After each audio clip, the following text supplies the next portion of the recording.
최근에 자주 사용되고 있는 용어인데 여러분도 웹3라는 단어가 친숙하신가요? 웹3란 기존의 중앙화 플랫폼에서 벗어나 탈중앙화, 개방화, 개인화된 웹을 지칭합니다. 현재 여러분이 사용하고 있는 인터넷 서비스는 웹2로 정의될 수 있으며 기존 웹은 새로운 변화를 맞이하여 웹3로 나아갈 방법을 모색하고 있습니다. 웹3는 이더리움 공동 창립자이자 폴카닷의 창립자인 게빈 우드가 처음 제시한 용어로 웹2와 달리 웹3에서는 사용자들이 자신이 생성한 데이터에 대해 더 많은 권리를 갖습니다.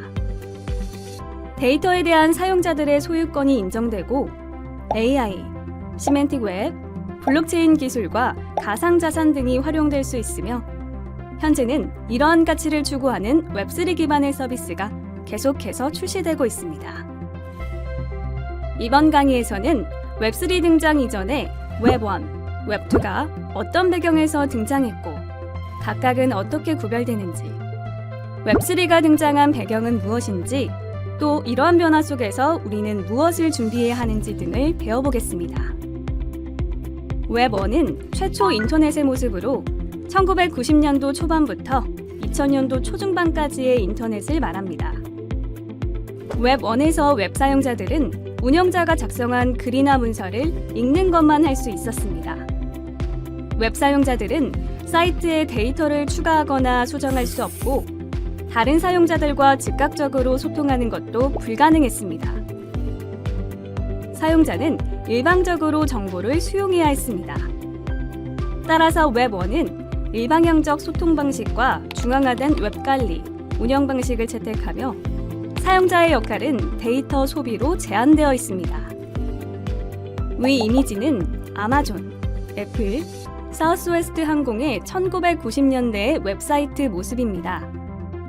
이 웹사이트에서 사용자가 할 수 있는 것은 기업에서 제공하는 정보를 일방적으로 수용하는 것으로 하이퍼링크를 클릭하여 제공된 정보를 열람하는 것만이 사용자가 할 수 있는 유일한 활동이었습니다.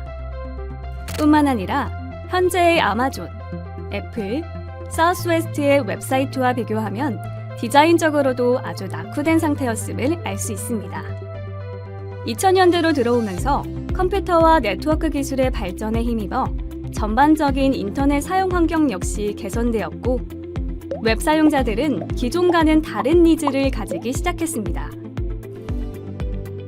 웹사이트 운영자가 작성한 글을 읽는 것에만 만족하지 않고 스스로 글을 쓰고 다른 사용자와 상호작용하는 것에 대한 욕구가 생겨난 것이죠.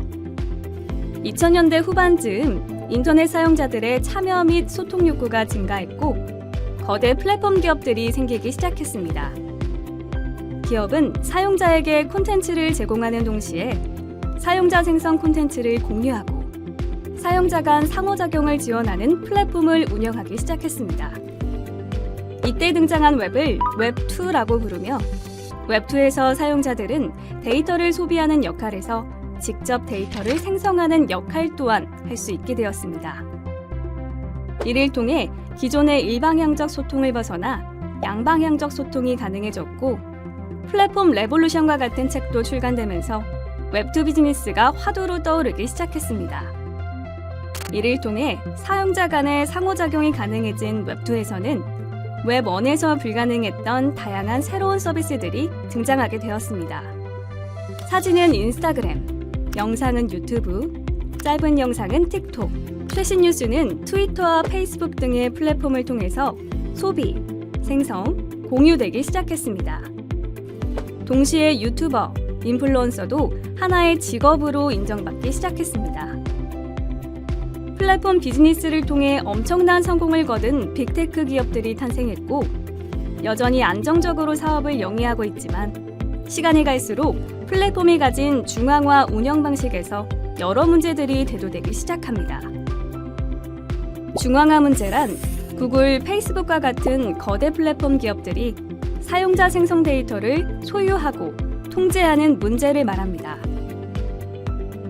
플랫폼에서 사용자가 생성한 모든 데이터는 기업이 소유, 운영하고 사용자가 접근할 수 없는 데이터베이스에 저장됩니다.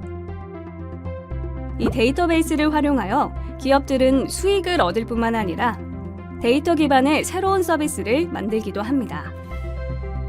직접 사용자들의 데이터를 광고회사, 보험사, 금융사 등에 판매하기도 하고 사용자 데이터를 기반으로 맞춤형 추천 광고를 제공하여 더욱 높은 광고 수익을 취하는 등 플랫폼 기업들은 사용자 데이터로부터 창출되는 수익을 모두 독점했습니다. 한편 플랫폼이 거대해질수록 플랫폼 기업들은 웹에서 생성되는 데이터를 불균형적으로 통제하기 시작했습니다.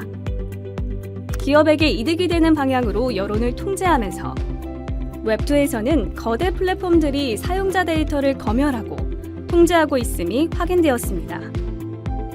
이러한 문제는 얼마 전 페이스북, 트위터 등에서 자체적 검열을 통해 특정 인플루언서의 계정을 정지시키거나 삭제한 경우를 통해 더욱 대두되었습니다. 2021년 1월 트럼프 대통령은 미국 연방의사당을 습격한 사람들을 지지하는 듯한 트윗을 올렸고 트위터는 추가로 폭력을 조장할 위험이 있다고 판단하여 트럼프의 계정을 영구 정지시켰습니다. 이런 배경에서 데이터를 제공하는 사용자들은 거대 플랫폼 기업들이 자신의 데이터를 악용하지 않고 자신의 콘텐츠가 검열되지 않기를 바라게 됩니다. 따라서 사용자들은 본인이 생성한 데이터에 대한 소유권을 주장하기 시작합니다. 사용자들이 제공하는 데이터는 플랫폼의 성장에 중요한 기여를 하지만 사용자들은 이에 대한 대가를 충분히 받지 못합니다. 플랫폼은 사용자의 플랫폼 기여도를 측정하고 이를 통해 창출되는 가치를 사용자와 함께 나누어야 합니다. 따라서 웹2에서는 기업과 사용자 간의 신뢰 문제 해결과 데이터 소유권에 대한 합의가 과제로 떠올랐습니다. 그러나 기업이 데이터베이스를 소유한 이상 데이터를 열람하고 활용하는 것은 너무 쉽기 때문에 사용자들의 신뢰 문제가 근본적으로 해결되기 매우 어렵습니다. 비록 법적인 규제를 받지만 기술적으로 기업은 쉽게 사용자들의 개인정보에 접근할 수 있으며 사용자 데이터를 손쉽게 검열, 통제, 조작할 수 있습니다. 앞에서 설명한 문제점들을 해결하기 위해 등장한 개념이 웹3입니다. 웹3에서는 블록체인의 분산 네트워크, 스마트 컨트랙트 등의 기술을 사용하여 기존의 플랫폼 기업들이 제공하던 인프라를 대체할 수 있게 됩니다.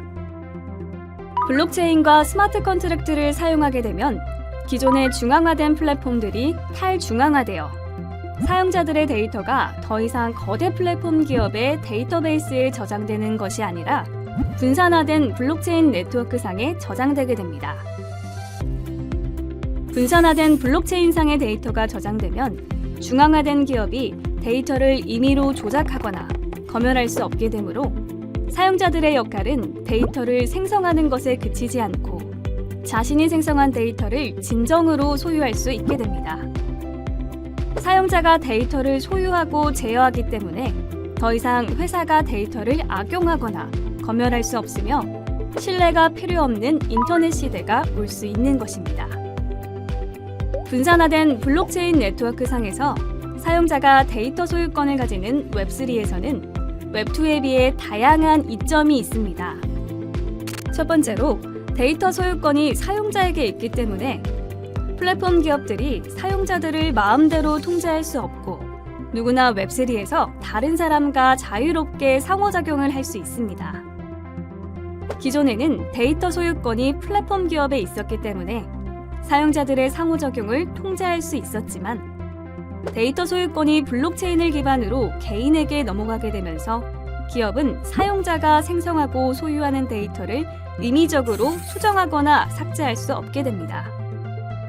이를 통해 대형 플랫폼의 데이터 검열에 저항할 수 있으며 이를 검열 저항성이라고 부릅니다.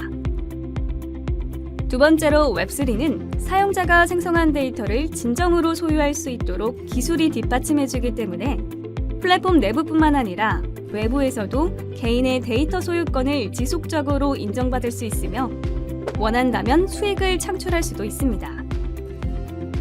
본인들이 생성한 데이터인 글, 영상, 디지털 아트 등이 특정 플랫폼에 귀속되지 않으면서도 데이터의 진정한 소유를 통해 독립적으로 수익을 창출할 수 있게 됩니다. 이를 통해 플랫폼에 구애받지 않고 본인 소유의 데이터를 더욱 자유롭게 활용할 수 있습니다.